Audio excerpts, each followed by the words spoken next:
चला यांना घेऊन. थांबा.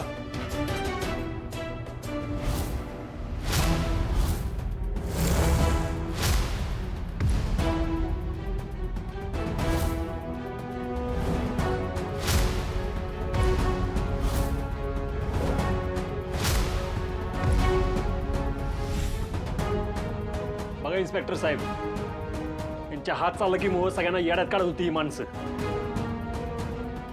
तुम्हाला वाटत होतं ना यांच्या अंगीत चमत्कार आहे, यांना देव प्रसन्न आहे, पण ही सगळी भोंदूगिरी याची.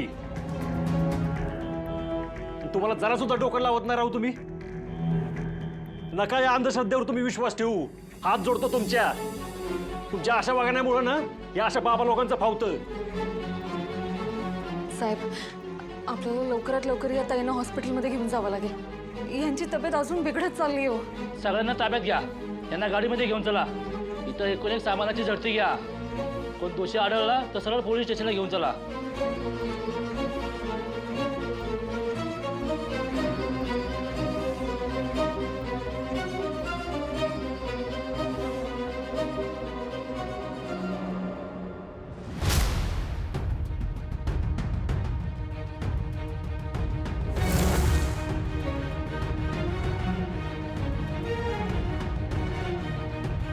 सूर्या, किती भयानक आहे हे सगळं. आपण जर इथे वेळेत आलो नसतो ना तर यांनी कितीतरी लोकांच्या श्रद्धेचा गैरफायदा घेतला असता. खरंय तुझं.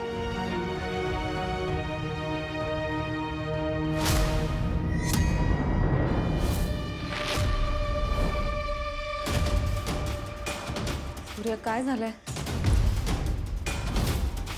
सूर्या, बोलशील का? काय झालंय ते? माझा फोटो.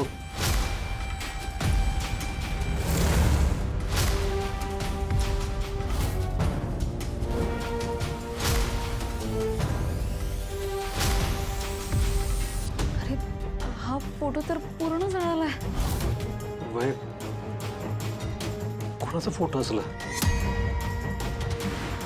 आणि इथं का ठेवला असेल? आणि या लोकांनी या फोटोसोबत काय करायचं असेल तुझं? त्यांना कष्ट करायचं सोडून लवकर यश मिळवण्यासाठी अशा गोष्टी का करायला लागतात काय कळत नाही राव. हे पा, आपल्याला इथून लवकर निघावं लागेल.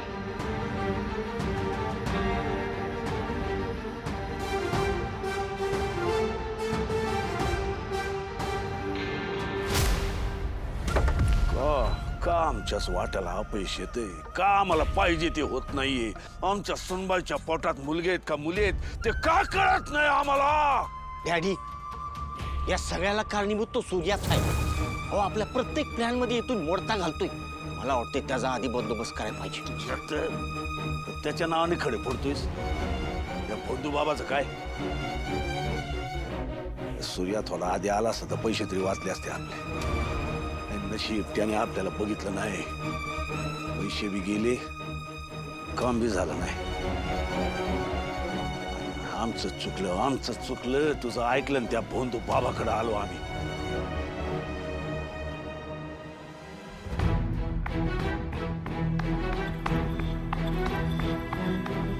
दादा, दादा वहिनी, तुम्ही केवढा वेळ लावलात यायला आणि फोन पण नाही उचललात.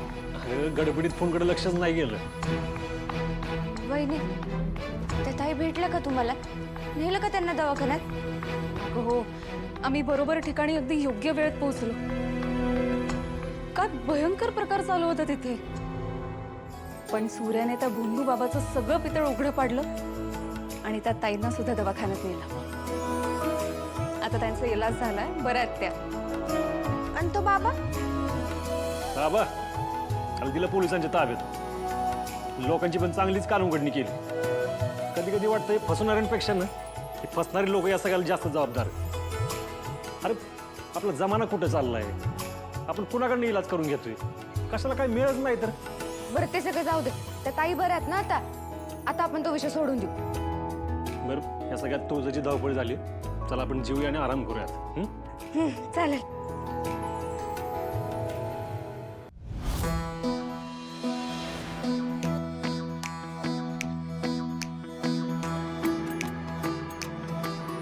किती दमलाय सर हे?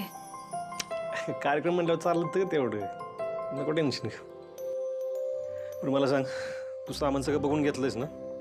आणि काय नसल तर मला यादी करून दे, मी लगेच घेऊन येतो. सगळं व्यवस्थित आहे, फक्त एक गोष्ट तू आणायचं विसरलास. आता कुठली? डोहाळ जेवणाला सुवासिनीला माहेरची साडी लागते आणि तेजूसाठी तू ती हिरवी साडी आणायचं विसरलास. पाणी नाका तोंडाला आलं ना, मग तुम्ही सांगता सगळं, हे आणायचंय, ते विसरलंय, ते आणायचंय. आता कसं करायचं सांग बरं? हा, आत्ताच्या आत्ता दुकानदाराला सांगतो, दुकान उघड, मला आत्ताच साडी पाहिजे. हा, अरे थांब जरा. पण आता साडी नाही, उद्या साडी पाहिजे आपल्याला. थांब, किती गडबड करतोयस? माझं पूर्ण म्हणणं ऐकून तरी घे. बोल. थांब. काय करते?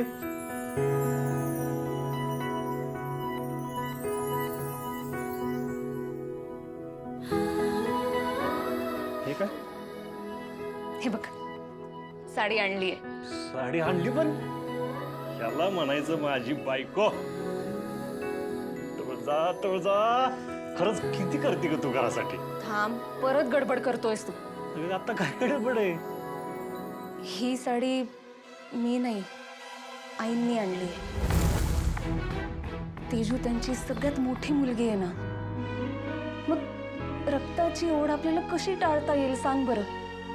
आणि आई म्हणून त्यांनी हे सगळं करणं, यात काहीच गैर नाहीये रे. आपल्या मुलीने तिच्या डोहाळ जेवणाला आपण दिलेलं वाण अंगावर घालावं, एवढी साधी अपेक्षा आहे रे त्यांची. सूर्या, तू प्लीज जुन्या गोष्टी सोडून दे बरं. अरे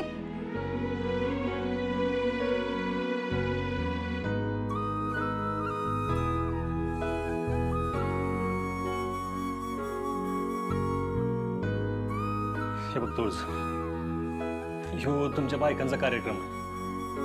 मी ह्याच्यात अजिबात मध्ये पडणार नाही. तुझ्या मनाला जे पटतं ते तू कर, पण ह्यापेक्षा जास्त अपेक्षा माझ्याकडनं ठेवू नकोस तू.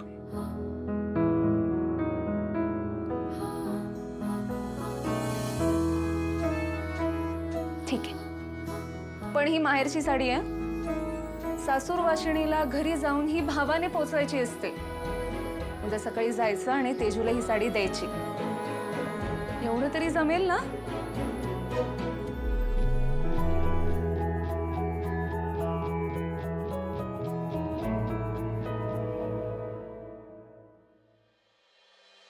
कोणीतरी येणार गो. आ? अरे तू होतास ना, म्हणून हे पाळण्याचं काम झालंय बघ. केवढा भारीतला पाळणा आणलास आणि असली भारी सजावट केली, म्हणूनच आमचं टेन्शन गेलं. अगं, भाचीचा कार्यक्रम आहे, भाचीचा. आता तुम्ही आम्हाला कार्यक्रमात घेत नाही, पण पण मामा काय आम्हाला थटत नसतो, कमी नाही पडणार. हा. अगं, मला एकट्याला कार्यक्रमाला घ्या, फक्त एकट्याला. असं बरं आत घेतील. ए राजू आणि भागे, मामाला जर आत घेतलं ना तर आम्हा दोघाला बी आत घ्यायचं. हा बरोबर आहे काजू. लका 2 दिवस ही सजावट आम्ही केली, पाठण पोट एकवायला आलंय आणि आम्हाला बाहेर ठेवणार होय? चालणार नाही. तरी म्हणलं बघड्यांनो, तुम्ही अजून चोचा मधी कशा मारल्या नाहीत? हे लका गरीबाचं भलं होते तर उद्या की लका आम्हाला एकट्याला त्रास जायला मिळतंय का नाही? कसं आहे ना, उड्या स्वार्थ माणसाला मोठा होऊ देत नाही. आ? मामा, तुम्ही तुमचं बघताय. दादा, आपण एक काम करू, आपण सगळी पुरुष मंडळी ना गनिमी कावा करून आत घुसू. तर हे असलं काय बी करायचा प्रयत्न जरी केला ना काजू, तर ह्या लाटण्याने अशा हाणेन ना. हा धनु दीदी, मी पण तुझ्या सोबत. बघू कसे येत आहेत. काय मग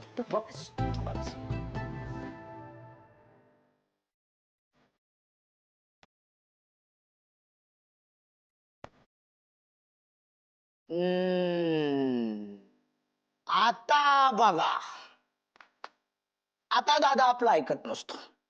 आता आपण नुसतं बघत बसायचं.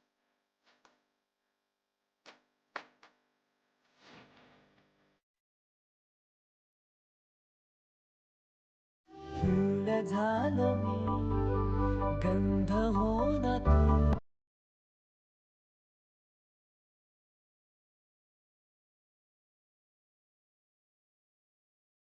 तुझं या कार्यक्रमाचं देखणे पण एकीकडं आणि तुझं दिसणं एकीकडं. काय दिसतीस राहू तू. राहू द्या कार्यक्रम. मला जे दिसतंय ना त्यातच खुश आहे.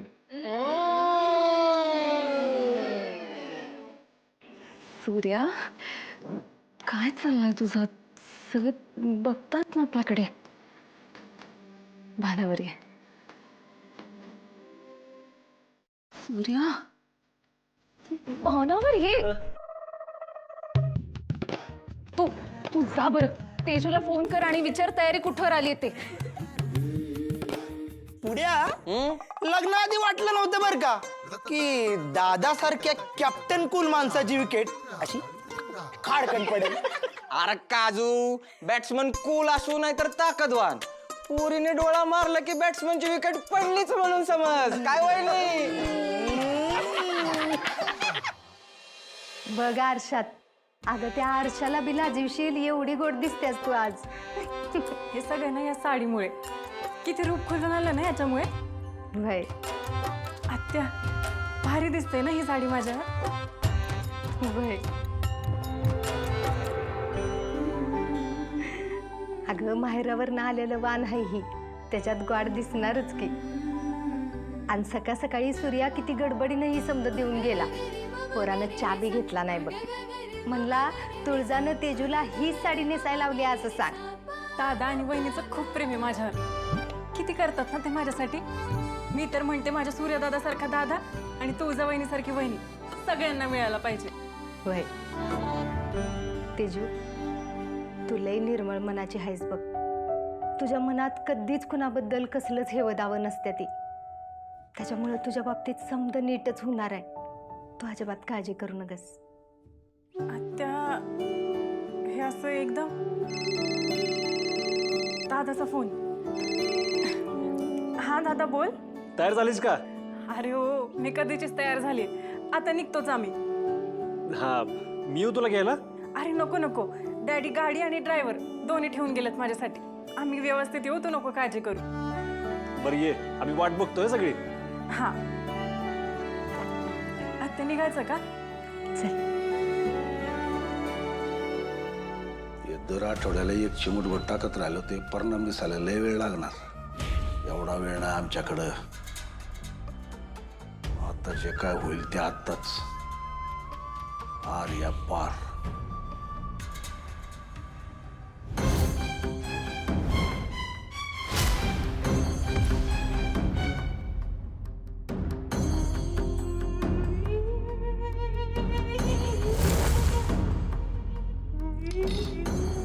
मालक,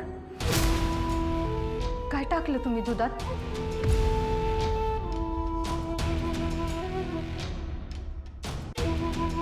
ईश टाकलं ईश. मालक, तुम्हाला माहिती का, आमच्या सुनबाई पोटुशे आहेत. त्यांच्या पोटात आमच्या वंशाचे 2-2 दिवे आहेत. आणि तसं असताना त्यांना त्रास होईल असं आम्ही ह्याच्यात काही टाकू का? आमचं काय डोकं फिरलं का? डॉक्टरने दिलेली पोषणाची पावडर येते. सुनबाई जरा अशक्त झाल्यासारख्या वाटल्या म्हणून टाकली. आमच्या वंशाचे दिवे अशी पैलवान जन्माला आले पाहिजे का नाही? आत्या, मी केव्हाचीच तयार आहे. निघायचं का आपण? निघायचं येळेवर निघायचं, येळेवर पोचायचं, पण त्याआधी दूध संपवायचं. कसं आहे सुनबाई, गरोदरपणात गरोदर बहिणी खाण्यापिण्याच्या येळा चुकवायच्या नसतात. आता तुम्ही माहेरी निघालात म्हणून काय झालं? दूध पिण्याची वेळ चुकते होय? नाही चुकत. आता तुमचं ठीक आहे हो, पण तुमच्या पोटातले ते 2 पैलवान हे भूक लागली तर रागवतील ना तुमच्यावर, फायटा मारतील आतून. घ्या घ्या घ्या घ्या. घ्या घ्या.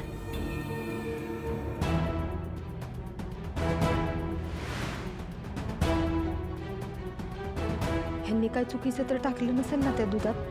पण असं का म्हणून करतील मालक? दिवसातून 4 वेळा घराला वारस पाहिजे म्हणून म्हणत असते ती. त्यासनी बी लेकरांची वड आहेच की. असं आता काहीच काळजी नाही. आता जायचं तिकडे जा. वय निघतोच आम्ही. हा दमानं जावा आणि तिकडे जो काय प्रोग्राम आहे तो आनंदानं साजरा करा.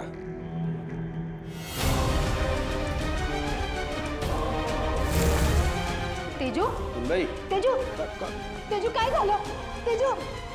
सुनबाई अगं रांगोळी लयच भारी काढली दिसते ग तू. सगळ्यांनी मिळून काढले ना म्हणून भारी झाली. अगं धनू लय भारी नटलाय, लय भारी दिसतंय अगं. आणि तेजू कशी आली नाही ग? येईलच इतक्या. राजू ताई अक्काला फोन कर की बघ कुठपर्यंत आली. करते थांब.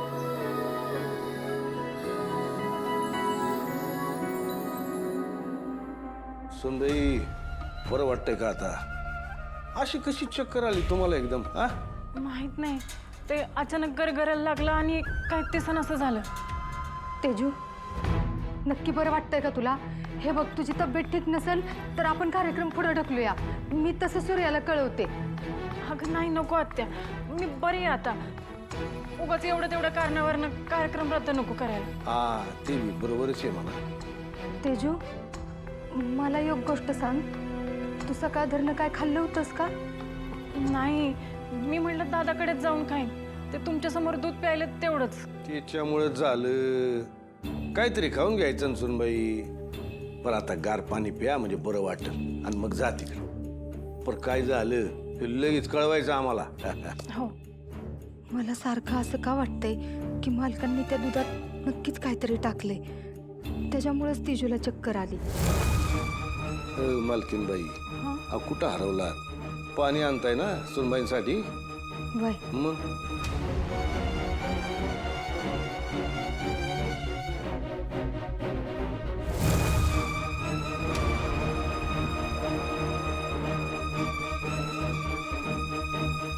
ह्या पुढीत नक्की काय होतं ती कळायलाच पाहिजे. डिझेल आहे ना गाडीत? हो डॅडी. व्यवस्थित जायचं आणि सुनबाईंना नीट पोच करायचं. हा हा